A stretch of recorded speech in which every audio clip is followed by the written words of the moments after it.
मेरा विद्यालय केंद्रीय विद्यालय क्रमांक 2 रायपुर है। यह बहुत बड़ा और सुंदर विद्यालय है। मेरे विद्यालय में हरे भरे पेड़ पौधे और साफ सुथरा बगीचा है। हमारे विद्यालय में कई कक्षाएं हैं जहां हम पढ़ाई करते हैं।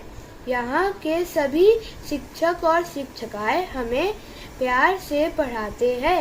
विद्यालय में पुस्तकालय, कंप्यूटर लैब और खेल का मैदान भी है। हम हर दिन प्रार्थना सभा में शामिल होते हैं। हमारे विद्यालय में खेल कूद, संगीत और विभिन्न प्रतियोगिताएं भी होती है। मुझे मेरा विद्यालय बहुत प्रिय है क्योंकि यही हम नई नई बातें सीखते हैं और अच्छे नागरिक बनते हैं। Thank you.